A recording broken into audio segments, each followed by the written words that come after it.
Finally Ravonna का return, fantastic four का villain, Dark जैसा bootstrap paradox, Wisconsin city and Victor Timely जैसी काफी सारी ऑसम डिटेल्स हैं लोकी सीजन 2 एपिसोड 3 में।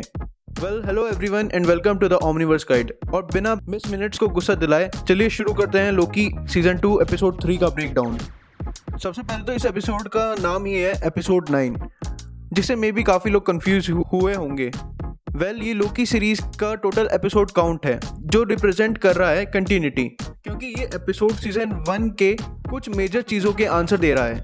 जैसे रवोना फ्री विल की खोज में शिकागो 1868 में आकर विक्टर टाइमली कैंग के एक वेरिएंट के चाइल्डहुड वर्जन को टीवी की हैंडबुक डिलीवर करती है, और यहाँ ये सब मिस मिनट्स के कहने पर करती है, क्योंकि उसे भी अभी तक हमारी तरह पूरी कहानी नहीं पता है, जिसको मिस मिनट्स एपिसोड के एंड में टीज भी करती है कि अगर तुम्हें सब पता चल गया तो तुम बहुत ही ज़्यादा नाराज हो जाओगी।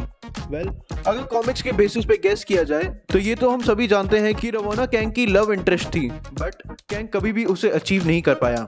और एक बार तो कई बार हारने के बाद उसने रवोना की सोल को टाइम में इंजेक्ट करके उसे इनफाइनाइट टाइम्स जन्म दिया, वो भी इनफाइनाइट टाइमलाइंस में, ताकि उसे इनफाइनाइट चांसेस मिले रवोना को बचाने के लिए, जिसके लिए मे बी ये टाइम को समझने और मैनिपुलेट करने की बात कर रहा है। बट हर बार हारने के बाद उसे यही सुनने को मिला कि a villain could not gain her love and a hero could not save her life. But यहाँ विक्टर टाइमली, रवोना और मिस मिनट्स का हाल कुछ ऐसा है।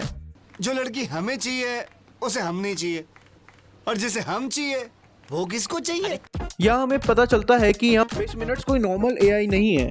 इतने टाइम तक टाइम के बियॉन्ड ही हू रिमेन्स के साथ काम करने के बाद अब मिस मिनट्स में भी ही हू रिमेन्स के लिए फीलिंग्स डेवलप हो गई हैं, और एक मशीन में अगर डिज़ायर डेवलप हो जाए तो उन्हें पूरा करने के लिए ये किस हद तक जा सकती है, ये हमने रोबोट मूवी में काफ़ी अच्छे से देखा था। अल्ट्रॉन की तरह इसकी डिज़ायर भी अब एक फिजिकल बॉडी की है, जो मे बी मार्वल आगे जाकर पूरा करे और हमें बैटल ऑफ एआई देखने को मिले। बट फिलहाल तो ये विक्टर को मैनिपुलेट कर रही है उसे रवोना से दूर रखने के लिए। इस सब के अलावा एपिसोड में लोकी की पूरी मेन कास्ट हमें फिर से एक साथ देखने को मिलती है, including Loki, Mobius, रवोना, Silvi and Kang का वेरिएंट विक्टर टाइमली, जो एडिसन और टेस्ला के एरा में अपने फेक इक्विपमेंट के पेटेंट सेल कर रहा है, जैसे मैकेनिकल ट्राउजर्स और टेम्पोरल लूम, जिसमें से मैकेनिकल ट्राउजर के हाइट बढ़ाने वाले फैक्ट के लिए तो ये खुद झुक के खड़ा हुआ था, और टेम्पोरल लूम से एनर्जी आउटपुट बढ़ाने के लिए ये एंट्रोपी कम करने की बात कर रहा है।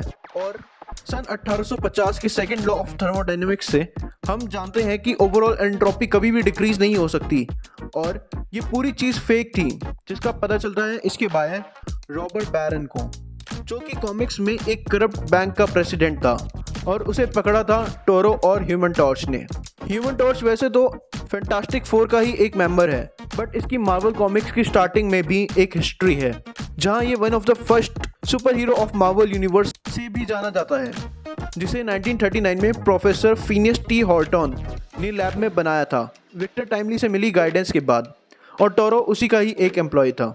बट यहाँ विक्टर टाइमली हमें अभी तक के सभी कैंग वेरिएंट्स में सबसे डम दिखाया है। ही हू रिमेन्स के अपोजिट ये हमें मैन इन इंचार्ज की जगह डम वाली वाइब्स दे रहा है, और सच में यहाँ हमें जोनाथन मेजर्स की तारीफ करनी पड़ेगी, जो सभी कैंग के वेरिएंट्स को प्ले कर रहे हैं। बट स्टिल हम Victor Timely, Kang the Conqueror, he who remains, Immortus, Rama Tut और स्कारलेट सेंचुरियन में अभी भी डिफरेंशिएट कर पा रहे हैं। ऐसे ही सिमिलर वे में ऑस्कर आइजैक ने भी हमें मून नाइट में सरप्राइज किया था, जब वो अपनी ऑल्टरनेट पर्सनैलिटीज के साथ अपने एक्सेंट भी चेंज कर रहे थे। बट स्टिल विक्टर टाइमली का कैरेक्टर कॉमिक्स से भी काफ़ी अलग है, ऑल्दो विस्कॉन्सिन सिटी कॉमिक्स में उसी ने बसाया था जब वो एवेंजर से हारकर टाइम में पीछे आकर छुप गया था, जहां उसने विस्कॉन्सिन में ही क्रोनोपोलिस भी बनाया था, जिसे हमने एंटमैन 3 के क्वांटम रेल्म में देखा था।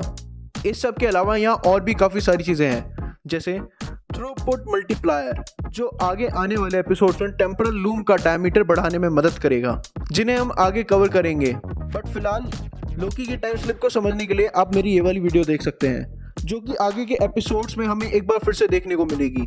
इन सब के अलावा ये एपिसोड काफ़ी हद तक बेस्ड था डार्क सीरीज पर, जैसे वहाँ भी एक बुक के बेसिस पर पूरी कहानी बिल्ड की गई थी, including branching of 2 different timelines.